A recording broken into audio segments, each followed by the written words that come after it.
246 kakak kedua juga bisa malu. Kakak ipar keduanya sangat berani. Wanita itu benar-benar menggoda kakak kedua di hadapannya sendiri. Astaga kakak kedua, apa yang mau kamu sembunyikan lagi, ha? Aku tidak akan membocorkan hal ini pada siapapun. Huo Zishan merapikan kerah bajunya, dia masih terlihat menahan diri, masih ada Huo Qingyuan di sini. Istriku, tolong berhati-hatilah. Yan Jingyi bersiul seraya berkata dengan nada menggoda, aku mengerti. Jadi maksud Tuan Huo, begitu pintu kamar tertutup di malam hari, maka kita akan berguling-guling di setiap sudut ruangan. Huo Qingyuan melongo dan diam-diam berkata, Huo, tanpa suara. Kakak ipar kedua sangat keren. Sedangkan Huo Zishan berpikir bahwa istrinya sangat liar. Istriku, pesawatmu akan berangkat sore ini. Yan Jingyi duduk di sofa tunggal dengan tangan yang terentang di sandaran sofa dan kaki yang ia silangkan. Mendengar itu, tangannya mencolek-colek Huo Zishan sambil berkata, apa Tuan Huo sudah tidak sabar? Tidak apa-apa, masih ada waktu 4 jam, kita bisa berguling-guling sebanyak yang kita bisa. Huo Qingyuan yang biasanya begitu ekspresif pun kini sudah tidak tahu harus berekspresi seperti apa. Huo Zishan mengepalkan tangannya di depan mulut dan terbatuk, ada rona merah mencurigakan yang muncul di kedua pipinya. Kamu harus datang 2 jam sebelum jadwal keberangkatan, jadi aku akan mengantarmu sekarang, Yan Jingyi menunjukkan raut kecewa, sayang sekali aku tidak bisa tidur dengan Tuan Huo. Aku sangat sedih, apa Tuan Huo benar-benar tidak mau melakukan olahraga panas denganku dulu? Kalau orang lain berani, maka kakak ipar kedua lebih berani dan perkasa. Ya ampun. Maaf harus mengecewakan istriku. Yan Jingyi menyadari penyakit aneh yang diderita Huo Zishan, yang tidak memungkinkan pria itu untuk melakukan apapun dengannya.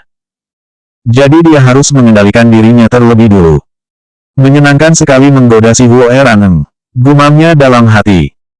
Sulit sekali untuk memiliki anak dengan Tuan Huo. Yan Jingyi mengusap perutnya yang rata, atau ayo kita lakukan program bayi tabung saja. Lagi pula, Tuan Huo, punyamu. Sampai di sini, Yan Jingyi melirik ke salah satu bagian tubuh Huo Zishan, sepertinya tidak akan berhasil. Sorot mata Huo Zishan meredup, ia menyipitkan mata ke arah Yan Jingyi. Kamu bisa bertanya apa saja pada seorang pria, kecuali tentang hal yang satu itu. Awalnya ia pikir Huo Zishan akan marah, tapi karena kopernya sudah dikemas, ayo kita berangkat sekarang. Ucap pria itu lalu bangkit dan pergi mengambil kunci mobil. Yan Jingyi mencebik, dan saat melewati Huo Qingyuan dia mencibir, kakak keduamu sangat membosankan. Benar-benar membosankan, kalau tidak, kenapa dia begitu tak tersentuh? Huo Zishan mengantar keduanya ke bandara. Begitu tiba di bandara, dia langsung menyuruh sopir pergi tanpa mengatakan apapun lagi. Huo Qingyuan menatap mobil yang telah melaju pergi itu dan berkata marah, kakak kedua keterlaluan, dia bahkan tidak mengucapkan selamat tinggal pada kakak ipar. Yan Jingyi mengusap dagunya menggunakan satu tangan, mungkin dia hanya sedang malu. Malu. Kakak kedua juga bisa malu. Yan Jingyi benar-benar tidak menganggapnya serius, dia baru merasa aneh kalau Huo Eran sampai meminta kehangatan padanya. Namun, saat baru saja masuk bandara, tiba-tiba ada notifikasi pesan masuk. Begitu dia buka, ternyata itu dari Huo Zishan. Huo Eranjing, aku akan berusaha mengendalikan ketidaknyamanan yang kurasakan dan berharap istriku bisa berhasil secepat mungkin. Berhasil apa? Berhasil menidurinya. Aku tidak menyangka kalau Huo Eran tetaplah seorang pria yang penuh gairah, cek-cek. Saat keduanya bersiap masuk melewati koridor VIP, tatapan Yan Jingyi tiba-tiba tertuju pada orang yang ada di sebelahnya. Di sana berdiri seorang wanita dengan penampilan mewah dan elegan, penampilannya benar-benar terlihat mahal. Dia seorang wanita parubaya yang begitu berkelas, dilihat dari sikap maupun penampilannya. Di sedang menelepon, tas dan kopernya ada di belakang. Sementara itu, seorang pria jangkung dan kurus bertopi tengah mondar-mandir di sekitar koper tersebut. Yan Jingyi melihat pria itu memasukkan tangannya ke dalam tas milik sang wanita. 247 membantu dari tindak kejahatan di jalan. Jaga barang bawaanmu. Perintah Yan Jingyi pada Huo Qingyuan seraya melangkah maju, nyonya, tasmu dirampok. Ucapnya acuh saat melewati wanita itu, sebelum ia menghilang melebur dalam kerumunan. Wanita itu baru ingat tasnya, ia menutup telepon dengan tergesa-gesa dan berbalik untuk memeriksanya. Dan ternyata tasnya benar-benar hilang. Raut wajahnya langsung berubah, ia tanpa sadar melihat ke arah Yan Jingyi. Sementara itu, sang pencuri sudah bersiap untuk pergi di tengah keramaian dengan senyuman lebar. Ketika dia hendak membuka tas untuk melihat isinya, dia tiba-tiba merasa kerahnya mengencang. Sebaiknya jangan jadi warga negara Z, atau aku akan meledakkan gigimu. Pencuri itu memiliki rambut dan mata hitam, ciri khas orang ras kuning. Yan Jingyi berujar dingin, ketika pencuri itu berbalik dan hendak menyerangnya, dia langsung meraih kerahnya dengan tangan lain, memusatkan seluruh kekuatan pada lengannya, dan langsung menjatuhkan pria itu dengan mudah. Brak! Pencuri itu pun terlempar ke atas lantai diikuti suara yang keras. Semua lantai bandara adalah marmer, jadi akan menyakitkan sekali jika terjatuh di atasnya. Semua orang yang ada di sekeliling bahkan bisa mendengar suara patahan tulang. Batch asterisk ngan si asterisk lan, kamu sudah punya kaki dan tangan, tapi kenapa masih mencuri? Sang pencuri hanya menatap Yan Jingyi sambil menyeringai, bukan urusanmu. Aku hanya mencoba menghidupi diriku sendiri di negara asing ini. Astaga! Mata Yan Jingyi menyipit. Ia membungkukkan tubuh dan meraih kerah pencuri itu, biar ngesek. Mencuri uang milik siapapun itu bukan perbuatan yang baik, apalagi mencuri dari rekan sebangsamu sendiri. Aku sudah pernah berkeliling dunia selama bertahun-tahun, dan aku suka membantu orang dari tindak kejahatan di jalan. Kamu tidak terima kupukul. Kemudian Jingyi mengepalkan tangannya, lalu mengayunkannya. Hal-hal baik terjadi setiap tahun, terutama tahun ini. Dasar batch asterisk ngan.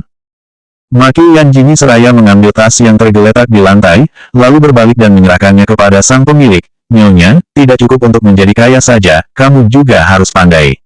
Jangan sembarangan menaruh barang-barang penting di tempat seperti bandara. Wanita itu mengambil tasnya dan menatap Yan Jingyi lama. Apa wanita muda ini sedang menasehatinya? Ini adalah pertama kali dalam hidupnya bertemu seseorang yang berani memberinya nasihat. Saat ia akan membuka mulut, Yan Jingyi sudah berbalik pergi. Huo Qingyuan mengikuti di belakang sambil menyeret koper mereka, dan kata, memuja, hampir muncul di atas dahinya. Kakak ipar, aku tidak menyangka Anda rela membantu orang lain. Yan Jingyi tiba-tiba berhenti, tidak peduli seberapa buruknya bahasa Mandarinmu, tapi kamu tetap harus bisa membedakan kata, kamu, dan Anda, dengan jelas. Ada apa? Apa ada masalah? Wajah Huo Qingyuan tampak kebingungan. Hanya saja ketika dia sedang dalam mode mengagumi kakak ipar keduanya, maka kata, Anda, akan selalu terucap dari bibirnya. Di waktu biasa, dia mengatakan kata, kamu, untuk lebih mendekatkan diri dengan kakak ipar kedua. Saat baru saja duduk di ruang tunggu, wanita tadi tiba-tiba masuk, ada dua pengawal dengan setelan berwarna hitam mengikutinya di belakang. Begitu melihat Yan Jingyi, wanita itu langsung melambaikan tangan dengan bersemangat dan melangkah mendekat menggunakan sepatu hak tinggi yang ia pakai. Nona, kamu sudah pergi sebelum aku meminta maaf padamu. Wanita itu kemudian duduk di sebelah Yan Jingyi dengan begitu akrab. Lakukanlah hal baik tanpa meninggalkan namamu. Jawab Yan Jingyi dingin. Astaga, Nona ini sangat keren. Wanita itu tersenyum lebar hingga matanya menyipit. Nona, aku senang bisa bertemu denganmu. Apa kamu sudah punya pacar? Yan Jingyi mengernyit samar seraya melirik wanita itu, lalu menjawab dengan acuh, belum. Tapi kalau suami, punya. Lanjutnya dalam hati. Tidak, iya, wanita itu semakin tersenyum lebar, benar juga. Nona ini masih sangat muda dan cantik. Dilihat sekilas saja akan tahu kalau masih lajang. Alis Yan Jingyi terangkat. Ada kepentingan apa wanita ini mengajaknya bicara? 248 Jangan terobsesi pada kakak. Kakak ini adalah legenda. Apa Nona menyukai pria tampan? Yan Jingyi tiba-tiba merasa bahwa wanita berpenampilan mahal ini memang memiliki masalah dengan IQ-nya. Bukankah pertanyaan ini hanyalah omong kosong? Siapapun orang normal pasti menyukai pria tampan, bukan? Tergantung seberapa tampan dia. Oh, tampan, sangat tampan. Kebetulan sekali putraku masih lajang, selain temperamennya yang sedikit buruk, selain itu dia adalah pria sempurna. Nona, kapan-kapan aku akan mengenalkan kalian agar... Sebelum kata, tahu, terucap, pengingat boarding tiba-tiba terdengar. Nyonya, seharusnya pengawalmu bisa lebih kompeten, jangan biarkan mereka berkeliaran lagi. Kedua pengawal tersebut menatap punggung Yan Jingyi dengan wajah yang dipenuhi tanda tanya. Huo Zixin pergi ke bandara untuk menjemput mereka secara pribadi. Namun begitu ia tiba, siapa sebenarnya yang mengeluarkan uang ribuan dolar hanya untuk mencari tahu jadwal penerbangan Yan Jingyi? Saat ini, bandara telah dipenuhi oleh para wartawan dan penggemar Yan Jingyi. Dengan raut wajah muram, ia memutuskan menelepon Huo Qingyuan. Kedua matanya dapat melihat Yan Jingyi yang berjalan keluar ditemani oleh Xiao Han dan dua orang pengawal. Begitu sampai di luar, mereka langsung dikepung oleh para wartawan. Meskipun sudah pernah diwawancarai, tapi ini adalah kali pertama bagi Yan Jingyi diwawancarai oleh wartawan sebanyak ini. Terlebih lagi, ada banyak penggemarnya juga di sekeliling. Mendengar namanya terucap dari mulut orang-orang ini, entah kenapa, rasa hormat yang tak dapat dijelaskan sontak muncul dalam benaknya.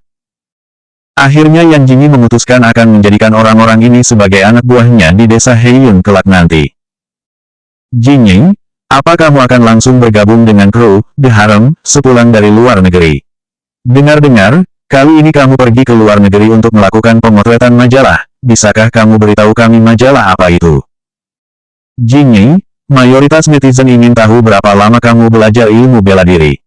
Videomu saat menumpas ketidakadilan kini menjadi viral di internet. Apa saat itu kamu merasa takut?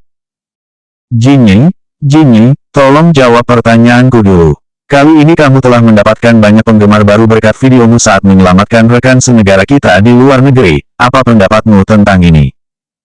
Sekelompok wartawan itu masih bertanya, membuat telinga Yan Jingyi ingin meledak rasanya. Sebagai seorang artis, etika profesi yang baik tetap diperlukan.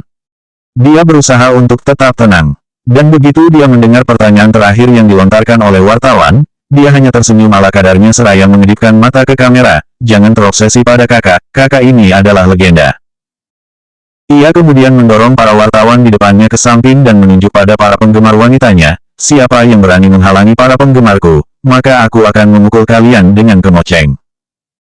Kerumunan penggemar wanita itu sontak berteriak saat mendengarnya. Kak Jin, aku akan menjadi penggemarmu seumur hidupku. Kak Jin, kamu keren sekali. Kak Jin membuatku jatuh hati. Aku tidak akan menikah kalau bukan dengan Kak Jin. Kak Jin, lihat aku. Aku mencintaimu, Kak Jin. Kak Jin, aku ingin punya anak denganmu. Para penggemar itu benar-benar hilang kendali. Sebagai seorang wanita, apalagi wanita yang sangat cantik, dia bisa membuat dirinya sendiri terlihat lebih keren dan lebih tampan dari seorang pria. Hanya orang tolol saja yang tidak menyukai Yan Jingyi. Berkat Yan Jingyi, drama The Harem bisa menjadi populer sebelum ditayangkan. Popularitasnya bahkan melampaui Liu Ran yang berperan sebagai peran utama wanita.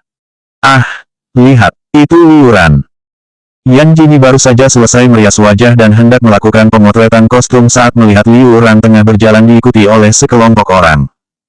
Wanita itu masih menggunakan citra seorang gadis polos. Saat ini, ia memakai sweater tipis berwarna putih dan celana jeans terang, dengan rambut dicepol ke belakang, membuatnya benar-benar terlihat polos. Begitu melihat Yan Jingyi, ada pancaran kebencian dalam matanya. Namun, dengan cepat ia sembunyikan. Dia berjalan mendekat dengan senyum di wajahnya. Jingyi, aku selalu berkata akan sangat menyenangkan jika bisa bekerja sama denganmu. Aku tidak menyangka kalau kesempatan ini datang begitu cepat. Aku bahagia sekali. 249 Maaf, ingatanku buruk. Yan Jingyi meneguk air minumnya, melirik Liu Ran lagi, kemudian menundukkan kepala untuk merapikan roknya. Melihat Yan Jingyi yang mengabaikan dirinya, tatapan Liu Ran meredup. Ia berusaha keras untuk mengulas senyum. Jingyi, kru film yang kita bintangi terlibat perselisihan sebelumnya. Tetapi itu hanyalah masa lalu. Sekarang kita berada dalam satu kru yang sama. Oleh karena itu, mari kita berhubungan baik. Jika ada yang tidak kamu mengerti, kamu bisa bertanya padaku. Para staf di sekitar yang melihat Liu Ran menyapa Yan Jingyi dengan sangat ramah diam-diam menghela napas. Mereka percaya bahwa Liu Ran memang memiliki karakter yang baik. Akhirnya, Yan Jingyi mengangkat kepala dan menatap curiga pada Liu Ran. Ia sedikit memiringkan kepalanya sebelum bertanya dengan polos, kamu siapa? Senyum Liu Ran membeku. Yan Jingyi bertanya siapa dia. Apa wanita ini bercanda? Mana mungkin Yan Jingyi tidak tahu siapa dirinya.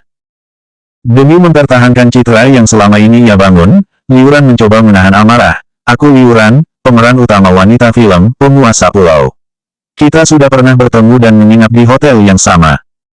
Yan Jingyi tampak seperti sedang berusaha mengingat-ingat, butuh waktu yang lama untuknya bisa menyadari. Oh, aku ingat, penguasa pulau, yang dikenal sebagai film kolosal terburuk selama 1 dekade terakhir itu, bukan? Setelah mengatakan itu, Yan Jingyi mengernyit samar dan menatap Liu Ran penuh simpati. Kamu bilang kamu adalah orang yang sudah berkecimpung dalam industri hiburan selama bertahun-tahun, tapi kenapa kamu masih belum bisa memilih naskah? Naskah buruk seperti film, Penguasa Pulau, pun kamu terima. Cek-cek, ku dengar pemeran utama wanita dan pria dari film itu dihujat habis-habisan setelahnya, dan sang sutradara ditangkap karena skandal yang ia buat. Bukankah Lin Chenggong ditangkap karena andilmu juga? Liu Ran mencibir dalam diam, hatinya sudah gatal dipenuhi kebencian. Jal Asterisen kecil ini masih saja berlagak tak bersalah. Oh ya, kamu bilang siapa namamu? Yan Jingyi menepuk kepalanya, maaf, ingatanku buruk. Kecuali itu wanita cantik dan pria tampan, aku akan mudah melupakan.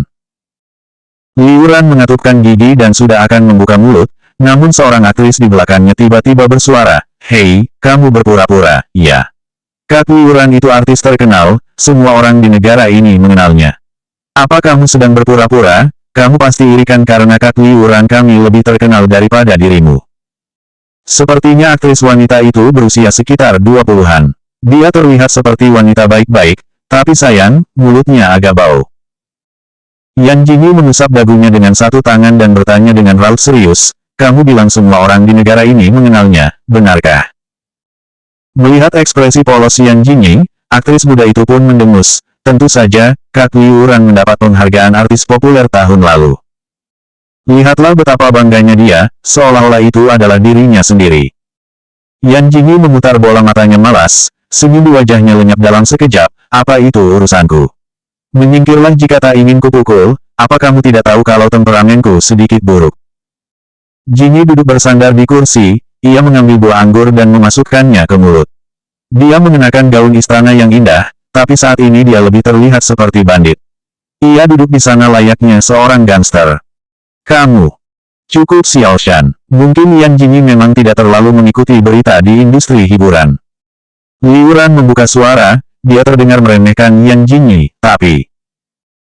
Yan Jingyi tersenyum usil, jaringan internet di rumahku memang masih 2G, jika kamu tidak terima, kamu mau kan memasangkan jaringan 100G untukku lebih dulu. Jangan pikir kamu sudah hebat hanya karena kamu bisa ilmu bela diri. Di industri hiburan, kamu tidak bisa bertahan hanya karena menguasai ilmu bela diri. Itu lebih baik daripada dirimu yang bahkan tidak bisa bela diri meskipun hanya akting saja. Suasana hatinya sedang baik hari ini. Kalau tidak, apa mungkin wanita berlidah panjang ini masih bisa keluar hidup-hidup? 250 bukankah selir berarti gundik? Hei, Yan Jingyi, kamu. Melihat adanya keributan di sini, sekelompok orang di lokasi pemotretan akhirnya datang untuk meredam pertengkaran yang terjadi. Sutradara Chen Kei pun langsung marah saat mendengar itu.